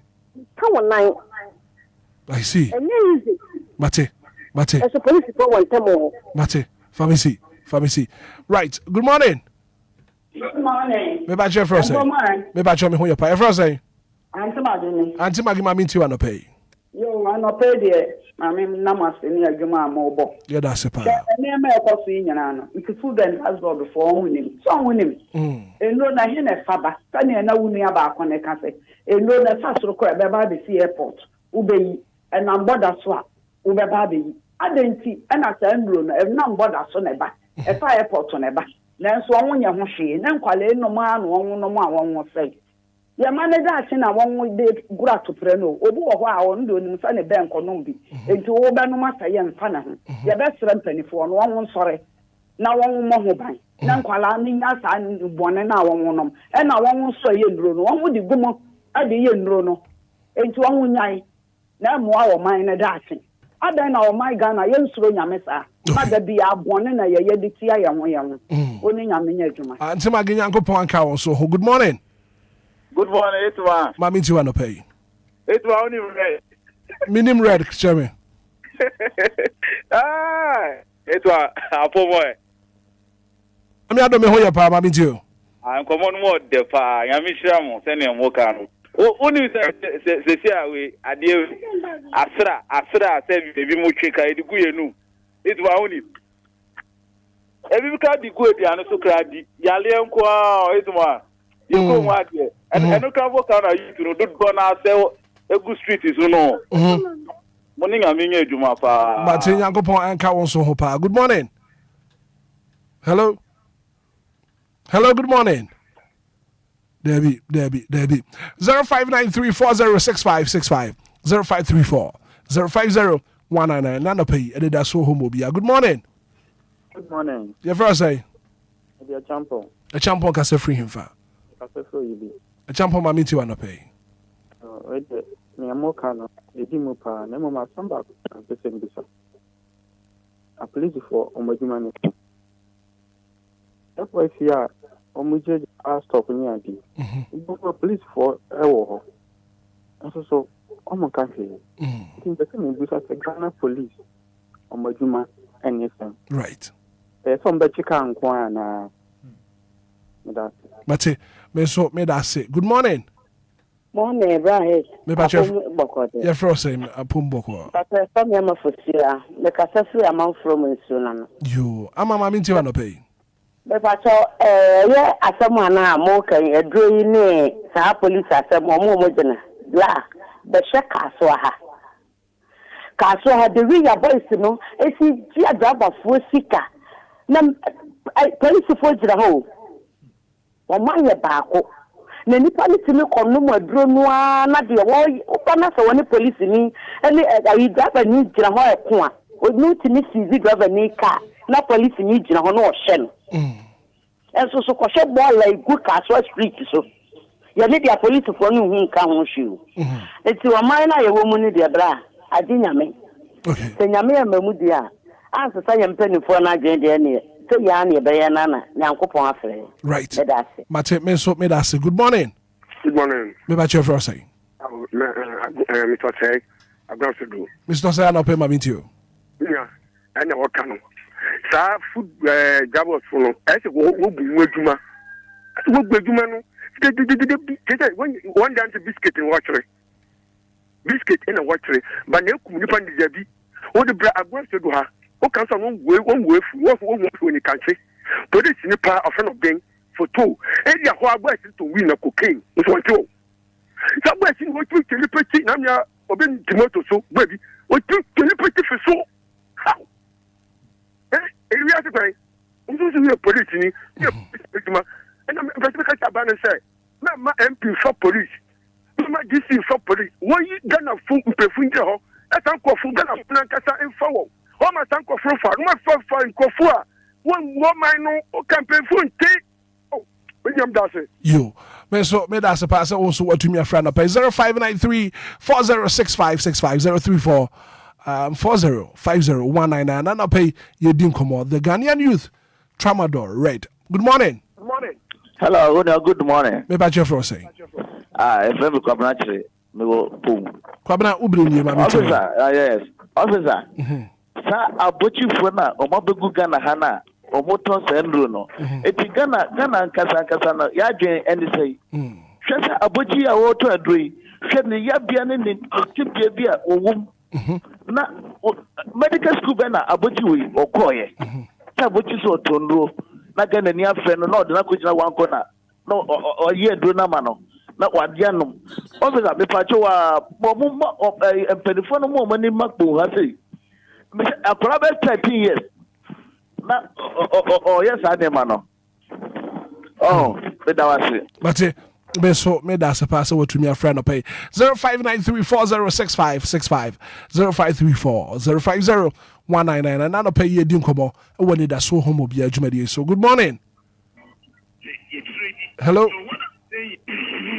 good morning what there be your way good morning me ba chef for say but your family will make a Africa so ma minti wa no pay okay I think the question is when police for me the kind of boys no me sign man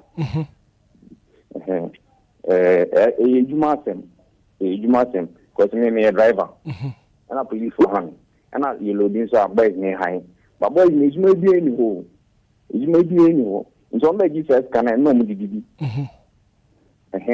and no me bibi me and no so no me dey o me dey sign my bonnet Juma wo na ba ni show me here then bibi abekoso kama okay but me da say what to me a friend no pay good morning Morning, Hitman akome. Me pa cho me ho ye pa na unso e.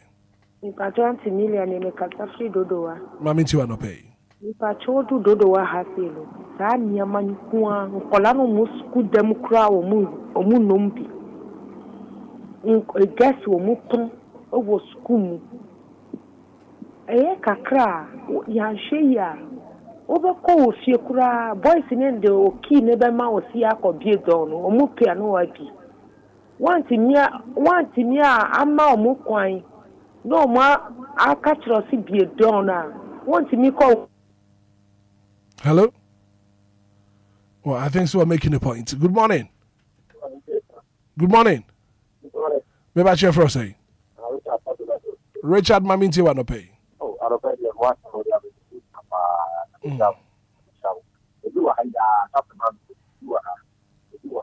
okay company Obia from that's it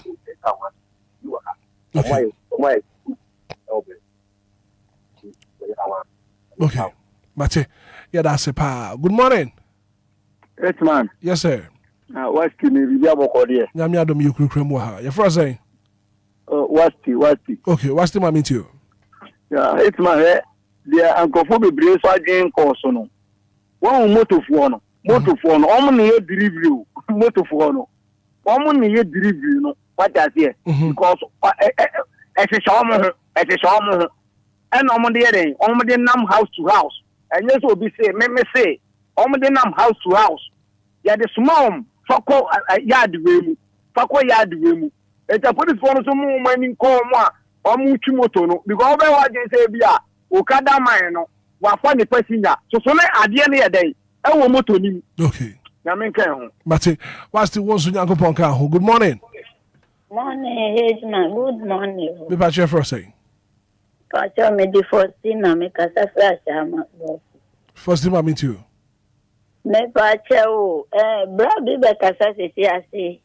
Ejuma. Inti sika odi to sa red ni blue ni red green enum no obo anu a. Agon fan ye ejuma ni bi. Nigeria boys ye omutunto niema yi wo Ghana enye ejuma no moye. Obi asole ejuma. Oso amunya scan di disemfu. Nigeria photo niema wa ha. Enye ejuma no moye. Omo no mo se wo mo ho. Mo ni nyame nye ejuma. Nyankopon enka won so ho. I think we'll do my final caller. Na fi yahwe. Na ya sorry so. Good morning. Hello, good morning, Hitman. Me pa chef say. Hello. Me pa chef, good morning, your friend saying. Hello. Debbie. Sammy. Senior. Breme. Na no Mario see am fa we na here na. You're sorry so. Hello, Mama. Mama, what's up? Hello. Pacho. Good morning. Good morning. Me pa chef say. Pacho, your friend Ama. Ama ka se free him. Pacho, what do you say animal so me say? It's better one man yakura, I may say Obia market a year, Bob says the corner, but no good station home. Woko market numa wo go bebre ana fe so adwuma no a wo ya mo so mo nya binya me se bra wo mo hina no kura wo mo nya wi na de so ma anyi dem ho anka se mo pa de ankura no wo mo sai ATS se wo mo hina bobo ya se wo mo no wi o bobo ya se o you mate ya behwe na ya tuha na mo na video da your Facebook page so with the message for so one bra no mra me Wababesia, young lady. Menya sure so be do 20 years kra. Na brabe video no. Young lady a one no red ne tramo ibi.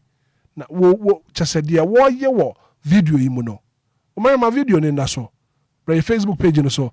Capital DLFM 106.9. Some maybe bebe but lady a wada so sisi ya no. We are very very sad pa. Some me one video no. Bra ko bra me hu.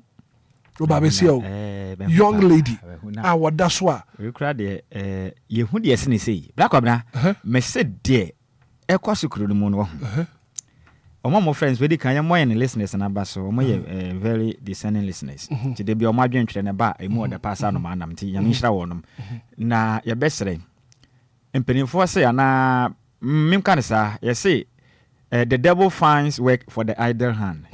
Enipa ense enya adwuma no aya na abonsam pa adwuma de ma no eno eka ho bi ana dodo na so enye adwuma nti no moye sa ene yen schools na omoko no especially the SHS I say sanema we yira dodo na musua o school I am telling you bebre na we me see school na omoko ne sese no mola bia ni ho ene ye schools ni mu no there's no anything like mola said those days ye de nyame 70 mofra ne enkula no bra bone ba time bi de ne ba ko school so nko so ba fie no na wa yesese no de abesi fie a school for no na nyina ho nyina ageta enti ye best the best we are say wo ba besia na anom red ne tamo na we hwe na de oti we nya school ni akwada we oti wo kura ba SHS ni awo fra kura they just what do 20 years kura young lady why you twin enti ni nyina ne say ye mpanifo no put in measures no mo fancy sa ne ma na ho kwan eniema eba kurom ha no manya de pa ebeboa wo ma no ne yema ho kwa ma ne ba no ebi mfa so de ne kakro benya hye de botum ti senchirima ne nyina ngu no no nko ne de meya sabe se kuro ne bo ababi ono betena no bedi sa ne sika no obekire enti mpanifo no fa hye pangu akwam ne yensi ho kwa ma ne mma kuro yim FDA fo nso aso omada omana ya tim zezemi FDA no enye suro na misura metumi aka sɛ yehu ɔmo so mfa so omada okuru omada saa ne ma hodo ekoso nu bone amanfo tonton nduro bi ne nanam krom basa nduro amanfo ye register mo tonton krom pese mo chezo mu hu ya na omonim nduro bebre kura ba ye other stations aye bo hu dawura is unregistered ne nyina so mu nim omo tuatua amanfo tua bribe gye de nipa bedie na eno kwa na odwen no ene be bedu sisi no timpanifo tena se na de hyepa gu akwam de woton aduro no obehu se aduro na woton no se nipa ne ni onfa prescription ma se aduro we de doctor na se nurse ni amama kwanya se memeto a na me nton ma ne dia sa ne nyina to betwa but ya nya ne sa na se mebunu ne ba na wonya ne kakra nti ye beto am wo mo na so ye nya wo mo sa dia ye nyina ye pre na date se ye person ma na ba ebo a enka ba akofo ye nyina ene be hunu ho amane ye nyina etumbi tie obi anya na fam de ne mo na de we eto ntwa kofi akwakwan Hitman ye be do bi ase na ye be sre Food and Drugs Authority ne ye security service no mo many ye dey and na form kakra na omo hwem yi mai because these drugs are destroying the youth and it's really sad. Nti ye be srom pa na youth for no so ye be srom stop red. Stop red. They should stop red. They should stop red. Right. But that's it. Black Obna breaking news in nam from me I allege say Dr. George Akufu Dampare Enquires tete no kire mu say I say Ghana man penny ya bone na so tutu na egusu ya ni gusu di akire aha I say nsem nam from me ai ba no nti post sahene Dr. George Akufu Dampare breaking news en nam from me kire me say Ghana man penny ya bone oye yinedi nti egusu di akire de besi bia no enka sem mo dumienu no age me nsem kase bo no e de mu kire ma besometifo me da say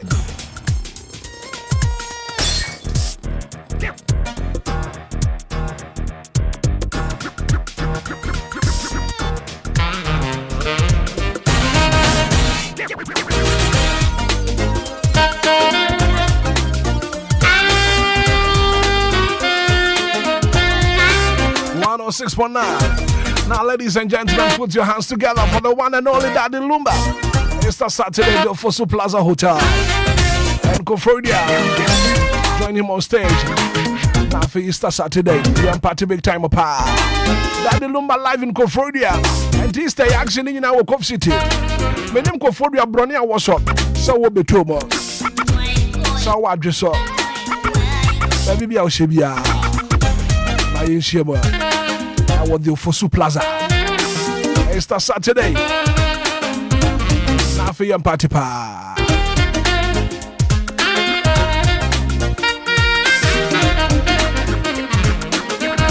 It's the Saturday.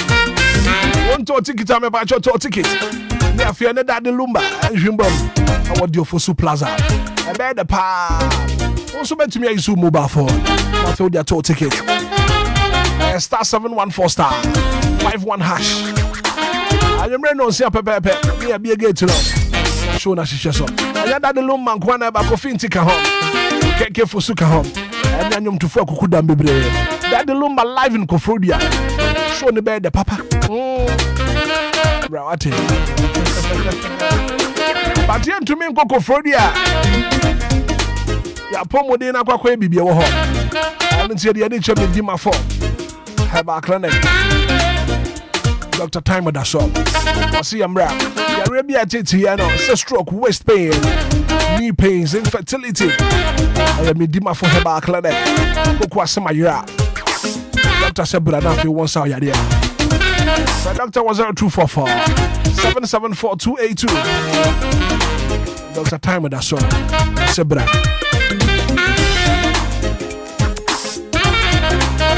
I want malaria na tete well.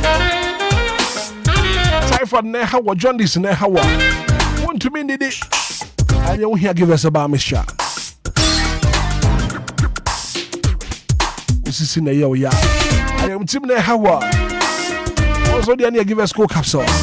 But they give us speak capsules about premature ejaculation, sexual weakness. Now on Sanka give us speak capsules. Adabu apa. Drugstore be a pharmaceutical shop will be a Ubenya be a tom. From 240534 222 470. Give us speak capsules. Give us cool capsules. Give us a bar mission.